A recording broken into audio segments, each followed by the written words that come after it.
Thank you, Mr. Chairman. Judge Gorsuch, congratulations on your nomination. You're a man of considerable qualifications and experience.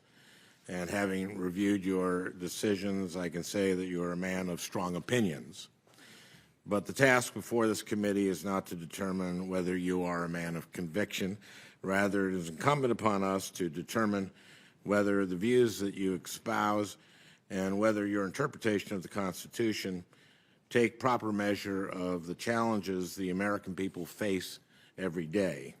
We must determine whether your understanding of our founding document is one that make real its promise of justice and equality to all Americans, black and white, immigrant, Native American, gay, straight, and transgender. We must determine whether your interpretation of our laws and the Constitution will unfairly favor corporate interests over working families or limit the ability of Minnesotans to get their day in court. The justices who sit on the Supreme Court wield enormous power over our daily lives, and so before this committee decides whether to advance your nomination, we have an obligation to fully examine your views on these important issues and to make sure that those views are known to the public. That's really the whole purpose of these hearings, to allow the people of Minnesota, the American people, to meet you, to decide for themselves whether you are qualified to serve. But Judge Gorsuch, having reviewed your decisions and your writings, I have concerns. In the days ahead, I will use this hearing as an opportunity to better understand your views and perhaps to alleviate those concerns. But in order for the hearing to serve its purpose, in order for the public to determine whether you should be confirmed, you must answer the questions this committee poses fully, candidly, and without equivocation. So I hope that's how you will approach our exchanges. Now, with that in mind, I think it's important to acknowledge just exactly how it is that you came before us today, and we talked about this, namely the committee's failure to fulfill one of its core functions immediately following the death of Justice Scalia and before President Obama even named a nominee. My Republican colleagues announced that they would not move forward with filling the vacancy until after the presidential election. The majority leader said, and I quote, "The American people should have a voice in the selection of their next Supreme Court." The only problem with the majority leader's reasoning is that the American people did have a voice in this decision twice. Nonetheless, when President Obama nominated Chief Judge Merrick Garland, the Republican members of the committee responded by refusing to hold a hearing, a truly historic dereliction of duty of this body and a tactic as cynical as it was irresponsible. As a result of my Republican colleagues' unprecedented obstructionism, Justice Scalia's seat on the court remained vacant until President Trump was able to name a replacement. Now, during the campaign, then candidate Trump made no secret about what kind of nominee he would select. In fact, he openly discussed his litmus test. He said that he would, quote, appoint judges very much in the mold of Justice Scalia. During the final presidential debate, then candidate Trump said, quote, the justices I'm going to appoint will be pro-life.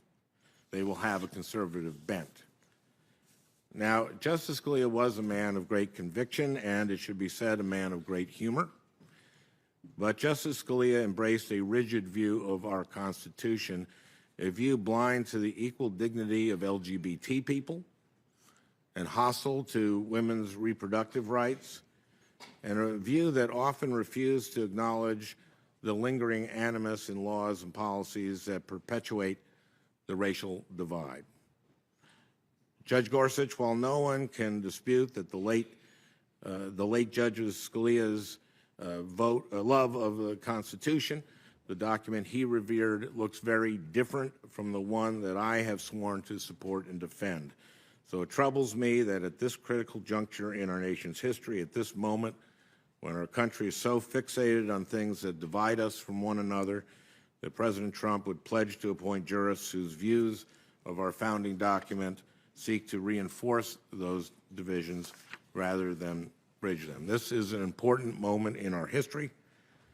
The public's trust in our government and in the integrity of our institutions is at an all-time low. But that erosion of trust didn't take place overnight, and it didn't happen on its own. The American people's loss of confidence in our public institutions was quickened by the court. A study published in the Minnesota Law Review found that the Roberts Court is more likely to side with business interests than any Supreme Court since World War II. Time and time again, the Roberts Court issued decisions that limit our constituents' ability to participate freely and fairly in our democracy. Decisions like Shelby County, where the court gutted one of our landmark civil rights laws and removed a crucial check on race discrimination at the ballot box. Or like Concepcion, a 5-4 decision that allows corporations to place obstacles between consumers and the courthouse door.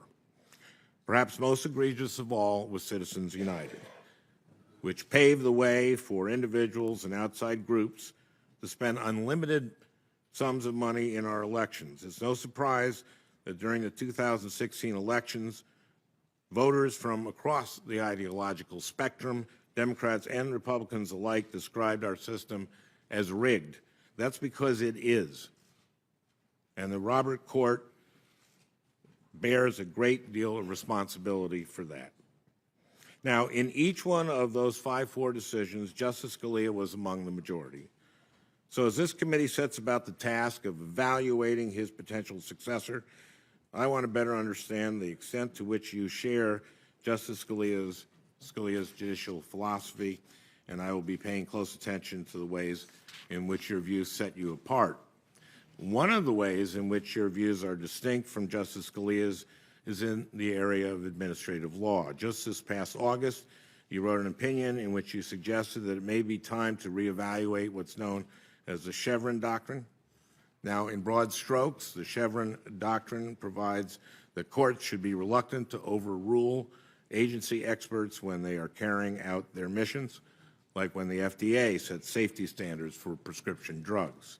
This principle, outlined by the Supreme Court, recognized that our agencies employ individuals with great expertise in the laws that they are charged with enforcing, like biologists at the FDA, and that where those experts have issued rules in highly technical areas, judges should defer to their expertise.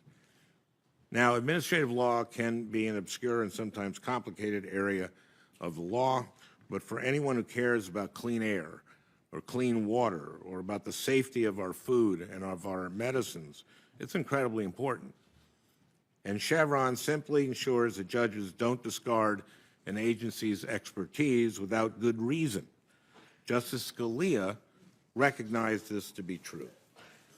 But to those who subscribe to President Trump's extreme view, Chevron is the only thing standing between them and what the President's chief strategist, Steve Bannon, called the quote-unquote deconstruction of the administrative state, which is shorthand for gutting any environmental or consumer protection measure that gets in the way of corporate profit margins.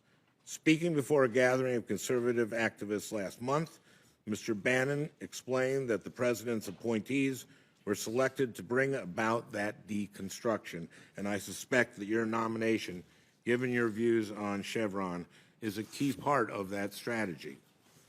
So this hearing is important. Over the next few days, you'll have an opportunity to explain your judicial philosophy, and I look forward to learning more about how you would approach the great challenges facing our country. But if past is truly prologue, then I fear that confirming you would guarantee more of the same from the Roberts Court.